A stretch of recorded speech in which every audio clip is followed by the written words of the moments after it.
And guys, I know you're listening to these rules and you're saying to yourself, how are you going to remember this? Well, your coaches are going to be able to get back to you and explain all of these things up close, probably in a scrimmage or something, and when you have some kind of practice, and you guys will be able to get that. But we wanted to make sure that we give you sort of like a sense of what's actually anything else that you could think of, Commish? The last thing, I probably should have stressed this at the very beginning, but Rudy over here is so charismatic and so engaging that I know you've listened easily through this whole time. You can't even tell where the time went.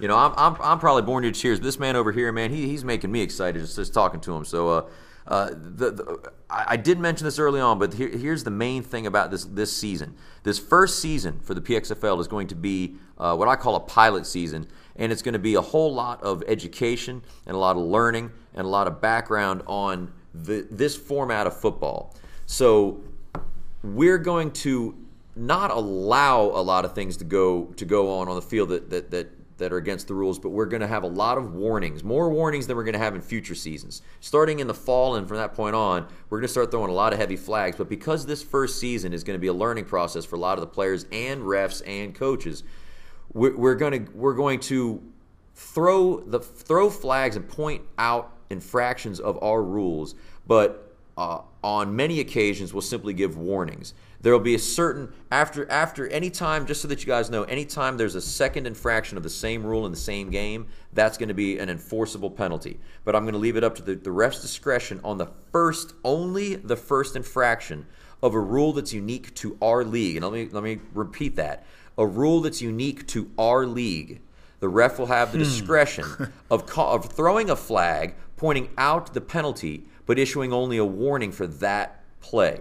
So if there's a blocking foul of some sort, because we have a blocking league and other leagues don't, we may, and this is up to the ref's discretion, we may allow only a warning on that. Say, listen, you need to get your hands up, nothing below the waist or whatever, and let that go. So I want all the players and coaches to know that we're not going to be looking to try to hammer you guys with all kinds of rules and try to rules whip you to death. Yeah. That ain't the idea. We want to have a nice, fair, fun league, but I'm aware and the refs are going to be aware that this is a big-time learning. And the refs, and now on the same token, though, I want to point this out. The refs are going to be learning these rules as well.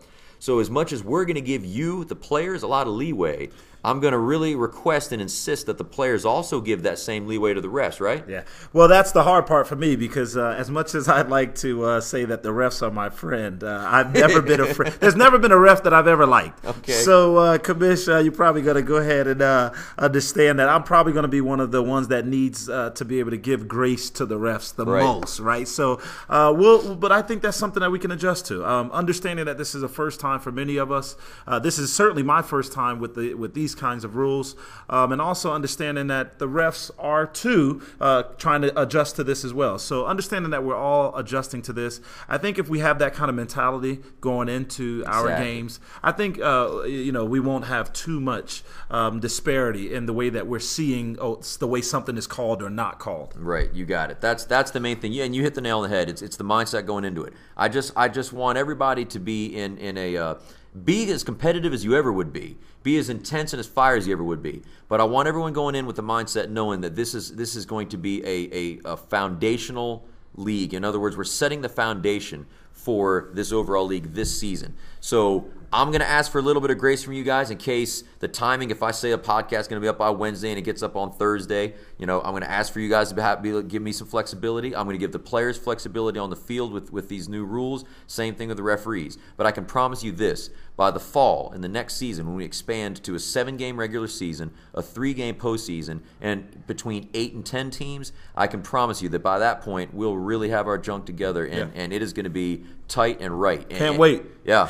All right. That's good stuff. Hey, let me just wrap this up. Those are the primary rules that are unique to our league. If there are any others, I'll make sure, of course, to put those in an email to the coaches as well as put it up on the website. But those are the main things you need to know. I do want to wrap this up right now with you, Coach Rudy, and I really want to bring it all home with the both of us calling attention to the vision, the purpose, and really defining what it is our league stands for, what it is we're hoping to get out of the players, and what we would like to present and provide to you, the players, as well. Yeah, I think it starts with maybe just the mission and discovery of the mission and purpose of Discovery. Right. And so the mission of Discovery is we would like to help strengthen your journey with Jesus, right? So as we together represent Him in the world. So how do we do that with SWAP, with Sports with a Purpose? Well, what we understand is that all of us are on a journey, and whether you're a Christian or not, or whether you're new to Christ or you've been following Christ, we want to come and understand that the reason why this league has its existence is because of this idea that we need to be living with each other relationally in accordance with how God, like the reason why God brought us together, right? So He brought us together to learn from each other, to grow with each other, to better understand each other, to be able to assist each other. And this kind of league, I think, is going to be able to represent that. At least we want that to be the purpose of this league, so that it's one thing to lose on the field, right? And then to get off of the field, and I'm sure we've all experienced this, whether we're basketball players, football players, whatever sports that we're playing. When we leave the field after a loss, that typically is the end of it, especially in these kind of leagues where we're all coming together and we don't have the same, we're not really, we didn't grow up with each other. We're not really close friends off the field. Typically what will happen in leagues like this is that you'll play with your players for that 1 week or that one day out the week, and then you may not hear from the players again until the next week or until you guys practice, whenever that is.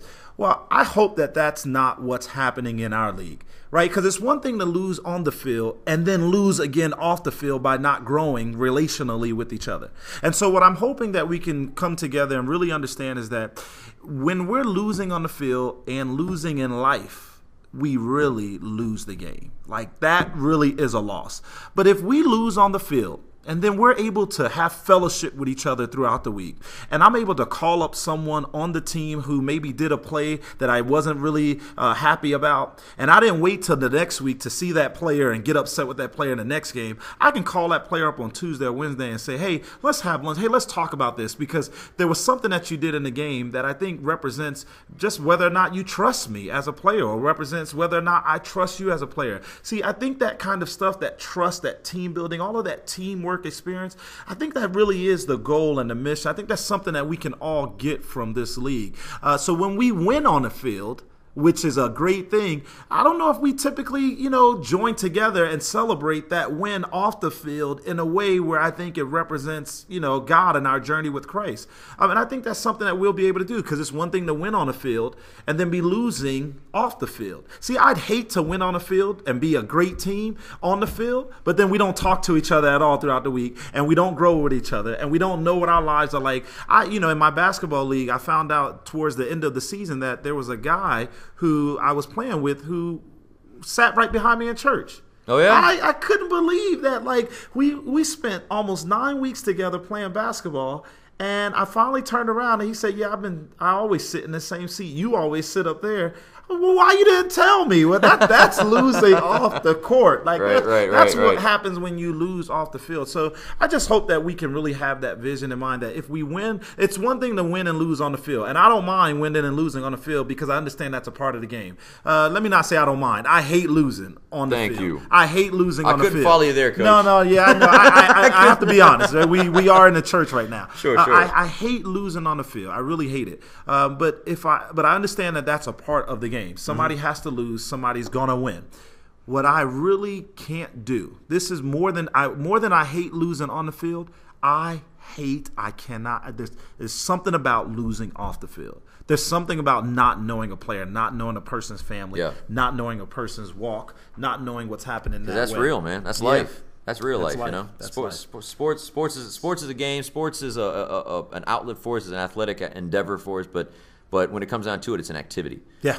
Life is, you live life, you play sports. That's right. You know what I mean? That's right. So I like that, that's where it's at. Hey, you said everything I could say, man. That was well put. You put it all right there for you. Absolutely, man. Very well said. I appreciate your heart, and Coach Rudy, I really appreciate you coming in today with me and jumping on a podcast, having never done one. Am I right? Never done one of these. Never done one of these. But it felt at home. You made me feel at home. Thanks a lot. That's cool, man. For the leadership. Yeah. Thanks for guiding me on this journey. For sure, man. For sure. Yeah, this is good stuff. So for all you listen out there, this is the first of many. We're going to start having a podcast each and every week, or after each week of the season, I should say. We've got Mother's Day coming up. We're recording this on a Saturday, so tomorrow from the time we're recording this is Mother's Day. Happy Mother's Day to all of the mothers in your lives, whether it be your mom or your wife or your sister who's a mother, anyone in your life who's a mom. We wish them a happy day.